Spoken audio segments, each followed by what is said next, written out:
ವೀಕ್ಷಕರೆಲ್ಲರಿಗೂ ನಮ್ಮ ವಾಹಿನಿಯ ದೈನಿಕ ರಾಶಿ ಫಲ ವಿಶೇಷ ಕಾರ್ಯಕ್ರಮಕ್ಕೆ ಸ್ವಾಗತ. ಇವತ್ತಿನ ಈ ವಿಡಿಯೋದಲ್ಲಿ ನಾವು ವರ್ಷ 2026 ರ ಜುಲೈ ತಿಂಗಳಿನ 7 ಮತ್ತು 8ನೇ ತಾರೀಕಿನ ದಿನಗಳ ಕುಂಭ ರಾಶಿಯ ದೈನಿಕ ಫಲಗಳನ್ನು ತಿಳಿದುಕೊಳ್ಳಲಿದ್ದು, ಇಲ್ಲಿ ಈ ದಿನಗಳು ಕುಂಭ ರಾಶಿಯ ಜಾತಕದವರ ಪಾಲಿಗೆ ಹೇಗೆ ಸಾಬೀತಾಗಲಿವೆ ಅನ್ನೋದೆಲ್ಲವನ್ನ ಇಲ್ಲಿ ವಿಸ್ತಾರ ರೂಪದಲ್ಲಿ ತಿಳಿದುಕೊಳ್ಳೋಣ. ವಿಡಿಯೋ ಪ್ರಾರಂಭಿಸುವುದಕ್ಕೂ ಮುನ್ನ ಎಂದಿನಂತೆ ನಮ್ಮ ವಿನಂತಿ ಎಂದರೆ, ನೀವಿನ್ನೂ ನಮ್ಮ ಚಾನೆಲ್ ಸಬ್ಸ್ಕ್ರೈಬ್ ಮಾಡಿಲ್ಲವೆಂದರೆ ಈ ಕೂಡಲೇ ನಮ್ಮ ಚಾನೆಲ್ ಅನ್ನು ಸಬ್ಸ್ಕ್ರೈಬ್ ಮಾಡಿ. ಜತೆಗೆ ನಮ್ಮೆಲ್ಲ ವಿಡಿಯೋಗಳ ನಿರಂತರ ಅಪ್ಡೇಟ್ಸ್ಗಳಿಗಾಗಿ ತಪ್ಪದೇ ಪಕ್ಕದ ಬೆಲ್ ಐಕಾನ್ ಬಟನ್ ಕೂಡ ಕ್ಲಿಕ್ ಮಾಡಿ. ನಿಮ್ಮ ಜೀವನದಲ್ಲಿಯೂ ಏನಾದರೂ ಸಮಸ್ಯೆಗಳು ಬಾಧಿಸುತ್ತಲಿದ್ದರೆ ಈ ಕೂಡಲೇ ಸ್ಕ್ರೀನ್ ಮೇಲೆ ಕಾಣ್ತಿರುವ ನಮ್ಮ ಗುರೂಜಿ ನಂಬರಿಗೆ ಕರೆ ಮಾಡಿ ಶೀಘ್ರವೇ ಶಾಶ್ವತ ಪರಿಹಾರ ಕಂಡುಕೊಳ್ಳಿ. ವೀಕ್ಷಕರೇ, ಜುಲೈ ತಿಂಗಳಿನ 7ನೇ ತಾರೀಕಿನ ದಿನವು ಮಂಗಳವಾರದ ದಿನವಾಗಿರಲಿದ್ದು, ಇಲ್ಲಿ ಜ್ಯೇಷ್ಠ ಮಾಸದ ಕೃಷ್ಣ ಪಕ್ಷದ ಸಪ್ತಮಿಯ ತಿಥಿ ಇರಲಿದೆ. ಹಾಗೆ ಈ ದಿನದಂದು ಉತ್ತರ ಭಾದ್ರಪದ ನಕ್ಷತ್ರದ ಗೋಚರದ ಜತೆಗೆ ಶೋಭನ ಹೆಸರಿನ ಯೋಗವಿರಲಿದೆ.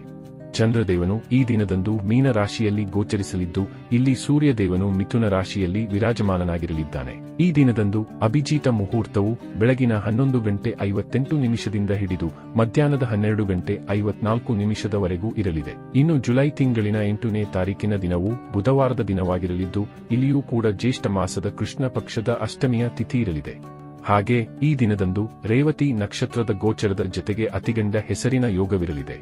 ಚಂದ್ರದೇವನು ಈ ದಿನದಂದು ಕೂಡ ಬಹುತೇಕ ಮೀನ ರಾಶಿಯಲ್ಲಿ ಗೋಚರಿಸಲಿದ್ದು, ಇಲ್ಲಿ ಸೂರ್ಯದೇವನು ಸಹ ಮಿಥುನ ರಾಶಿಯಲ್ಲಿಯೇ ವಿರಾಜಮಾನನಾಗಿರಲಿದ್ದಾನೆ. ಇನ್ನು ಈ ದಿನದಂದು ಯಾವುದೇ ಅಭಿಜಿತ ಮುಹೂರ್ತವಿರುವುದಿಲ್ಲ.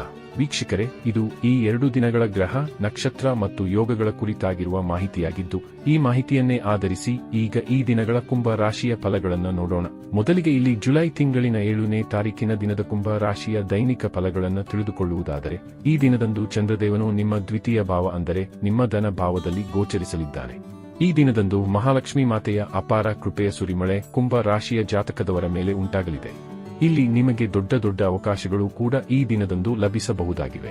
ಇಲ್ಲಿ ವಿಶೇಷವಾಗಿ ನೀವು ದೊಡ್ಡ ಯೋಜನೆಯೊಂದಕ್ಕೂ ಅಂಕಿತ ಹಾಕಬಹುದಾಗಿದೆ. ಜತೆಗೆ ಇಲ್ಲಿ ಜಮೀನಿಗೆ ಸಂಬಂಧಿತ ಪ್ರಮುಖ ನಿರ್ಣಯವನ್ನು ಸಹ ನೀವು ಕೈಗೊಳ್ಳಬಹುದಾಗಿದೆ. ಈ ವಿಶೇಷ ದಿನದಂದು ನಿಮ್ಮ ಆದಾಯದ ಮೂಲಗಳಲ್ಲಿಯೂ ವೃದ್ಧಿ ಕಂಡು ಬರಲಿದೆ. ಅಂದರೆ ಇಲ್ಲಿ ನಿಮಗೆ ಒಂದಕ್ಕಿಂತ ಅಧಿಕ ಮೂಲಗಳಿಂದ ಧನಲಾಭವಾಗಬಹುದಾದ ಯೋಗವಿರಲಿದೆ. ಇಲ್ಲಿ ವ್ಯಾಪಾರ ಕ್ಷೇತ್ರದಲ್ಲಂತಲೂ ಧನದ ವರ್ಷಧಾರೆಯಾಗಬಹುದಾದ ಯೋಗವಿರಲಿದೆ. ಈ ದಿನದಂದು ನೀವು ಏನೇ ಕರ್ಮ ಮಾಡುವಿರಾದರೂ ಅದು ವ್ಯರ್ಥವಾಗಿ ಹೋಗುವುದಿಲ್ಲ. ಬದಲಿಗೆ ಯಾವುದಾದರೂ ಒಂದು ರೀತಿಯ ಲಾಭವನ್ನು ಖಂಡಿತ ನಿಮಗೆ ಕರುಣಿಸಲಿದೆ. ಈ ಎಲ್ಲದರ ಜತೆಗೆ ಈ ದಿನದಂದು ನಿಮ್ಮ ಗತಿಯಲ್ಲಿ ವೇಗ ಮತ್ತು ವಾಣಿಯಲ್ಲಿ ಮಧುರತೆಯೂ ಕೂಡ ಕಂಡು ಬರಲಿದೆ. ಇಲ್ಲಿ ನೀವು ಸಮಾಜದಲ್ಲಿ ವಿಖ್ಯಾತಿ ಹೊಂದುವ ಹೊಸ ಅವಕಾಶಗಳು ಕೂಡ ನಿಮಗೆ ಲಭಿಸಲಿವೆ. ಇಲ್ಲಿ ನೀವು ನಿಮ್ಮಲ್ಲಿರುವ ಪ್ರತಿಭೆಯಿಂದಲೂ ಧನ ಸಂಪಾದಿಸಬಲ್ಲವರಾಗಿ ಕಂಡು ಬರಲಿದ್ದೀರಿ. ಈ ವಿಶೇಷ ಸಮಯದಲ್ಲಿ ನಿಮಗೆ ವಿದೇಶದಿಂದಲೂ ಲಾಭದ ಸ್ಥಿತಿ ಕಂಡು ಬರಿದೆ. ಇಲ್ಲಿ ನೌಕರಿ ವಂಚಿತ ಜಾತಕದವರ ಪಾಲಿಗೂ ಸಮಯ ಉತ್ತಮವಾಗಿರಲಿದ್ದು, ಹೀಗಾಗಿ ಇಲ್ಲಿ ನೌಕರಿ ವಂಚಿತರು ಖಂಡಿತ ಪ್ರಯತ್ನಿಸಬಹುದಾಗಿದೆ. ಜತೆಗೆ ಇಲ್ಲಿ ವ್ಯಾಪಾರದಲ್ಲಿ ಪರಿವರ್ತನೆ ಹೂಡಿಕೆಗೂ ಸಮಯ ಸೂಕ್ತವಾಗಿರಲಿದ್ದು, ಖಂಡಿತ ನಿರ್ಭಯವಾಗಿ ಮುಂದುವರೆಯಬಹುದಾಗಿದೆ. ಇಲ್ಲಿ ನಿಮ್ಮ ಪರಿವಾರದಲ್ಲಿ ಖುಷಿಯ ಆಗಮನವೂ ಕೂಡ ಉಂಟಾಗಲಿದೆ. ಇಲ್ಲಿ ದೀರ್ಘಕಾಲದಿಂದಲೂ ನಿಂತು ಹೋಗಿದ್ದ ಕಾರ್ಯವೊಂದು ಕೂಡ ಸಂಪನ್ನವಾಗಬಹುದಾದ ಯೋಗವಿರಲಿದೆ. ಇನ್ನು ಇದರ ನಂತರದಲ್ಲಿ ಜುಲೈ ತಿಂಗಳಿನ 8ನೇ ತಾರೀಕಿನ ದಿನದ ಕುಂಭ ರಾಶಿಯ ದೈನಿಕ ಫಲಗಳ ಕುರಿತಾಗಿ ತಿಳಿದುಕೊಳ್ಳುವುದಾದರೆ, ಈ ದಿನದಂದು ಕೂಡ ಚಂದ್ರದೇವನು ಮೀನರಾಶಿಯ ಮೂಲಕ ನಿಮ್ಮ ಧನ ಭಾವದಲ್ಲಿಯೇ ಗೋಚರಿಸಲಿದ್ದಾನೆ. ಹೀಗಾಗಿ ಈ ದಿನವೂ ಕೂಡ ನಿಮಗಾಗಿ ಸುವರ್ಣ ಅವಕಾಶಗಳನ್ನು ಹೊತ್ತು ತರಲಿದೆ. ಇಲ್ಲಿ ಸ್ಟಾಕ್ ಮಾರ್ಕೆಟ್, ಕಮೋಡಿಟಿ ಸೆಕ್ಟರ್ನಲ್ಲಿ ನಿಮಗೆ ಭರಪೂರ ಆದಾಯದ ಪ್ರಾಪ್ತಿಯಾಗಲಿದೆ. ಈ ದಿನದಂದು ನಿಮ್ಮ ಆದಾಯದ ಮೂಲಗಳು ಕೂಡ ವೃದ್ಧಿಸಲಿವೆ. ಇಲ್ಲಿ ನಿಮಗೆ ಒಂದಕ್ಕಿಂತಲೂ ಅಧಿಕ ಮೂಲಗಳಿಂದ ಧನಾಗಮನವಾಗಲಿದೆ. ಹಾಗೆ ಇಲ್ಲಿ ನಿಮ್ಮ ಸರ್ಕಾರಿ ಕಾರ್ಯಗಳು ಕೂಡ ಸರಾಗವಾಗಿ ನೆರವೇರಲಿದ್ದು, ರಾಜಕೀಯದಲ್ಲಿಯೂ ಭರಪೂರ ಅವಕಾಶಗಳ ಪ್ರಾಪ್ತಿ ಉಂಟಾಗಲಿದೆ. ರಾಜಕೀಯದಲ್ಲಿರುವ ಜಾತಕದವರು ಇಲ್ಲಿ ವಿಶೇಷವಾಗಿ ಮಾನ ಪ್ರತಿಷ್ಠೆಯನ್ನು ಹೊಂದಲಿದ್ದು, ಉತ್ತಮ ಅವಕಾಶಗಳನ್ನು ಸಹ ಪಡೆದುಕೊಳ್ಳುವ ಸಾಧ್ಯತೆ ಹೆಚ್ಚಾಗಿರಲಿದೆ. ಜತೆಗೆ ಈ ದಿನದಂದು ನಿಮ್ಮ ವಾಣಿಯಲ್ಲಿಯೂ ಪ್ರಖರತೆ ಕಂಡು ಬರಲಿದ್ದು, ಹೀಗಾಗಿ ಇಲ್ಲಿ ನೀವು ಉತ್ತಮ ಸಲಹೆಗಾರರಾಗಿಯೂ ಸಾಬೀತಾಗಲಿದ್ದೀರಿ. ಇಲ್ಲಿ ನೀವು ಸಮಾಜದಲ್ಲಿಯೂ ವಿಖ್ಯಾತಿಯನ್ನು ಹೊಂದಬಹುದಾಗಿದ್ದು, ಇಲ್ಲಿ ನಿಮ್ಮ ಪ್ರತಿಭೆಯೇ ನಿಮ್ಮನ್ನ ಲಾಭದೆಡೆಗೆ ಕೊಂಡೊಯ್ಯಲಿದೆ.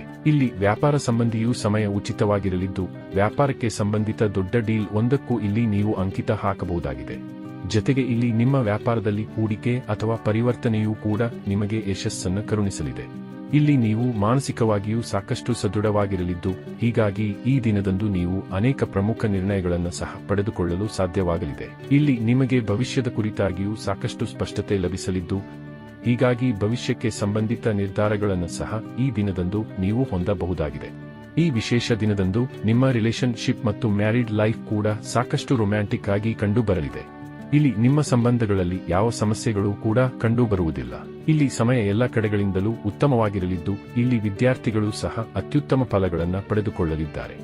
ಒಟ್ಟಾರೆಯಾಗಿ ಇಲ್ಲಿ ಈ 2 ದಿನಗಳು ನಿಮ್ಮ ಪಾಲಿಗೆ ಲಾಭದಾಯಕವಾಗಿ ಸಾಬೀತಾಗಲಿದ್ದು, ತಪ್ಪದೇ ಈ ಸಮಯದ ಸದುಪಯೋಗ ಪಡೆದುಕೊಂಡು ಮುನ್ನಡೆಯಬೇಕು. ವೀಕ್ಷಕರೇ, ಇದು ಈ 2 ದಿನಗಳ ಕುಂಭ ರಾಶಿಯ ದೈನಿಕ ಫಲಗಳ ಸಂಪೂರ್ಣ ಮಾಹಿತಿ. ಈ ಮಾಹಿತಿ ನಿಮಗೆ ಇಷ್ಟವಾದರೆ ವಿಡಿಯೋವನ್ನು ಲೈಕ್ ಮತ್ತು ಶೇರ್ ಮಾಡಿ. ಹಾಗೆ ಚಾನೆಲ್ ಸಬ್ಸ್ಕ್ರೈಬ್ ಮಾಡುವುದರೊಂದಿಗೆ ನಿರಂತರ ವಿಡಿಯೋ ಅಪ್ಡೇಟ್ಸ್ಗಳಿಗಾಗಿ ತಪ್ಪದೇ ಪಕ್ಕದ ಬೆಲ್ ಐಕಾನ್ ಬಟನ್ ಕೂಡ ಕ್ಲಿಕ್ ಮಾಡಿ.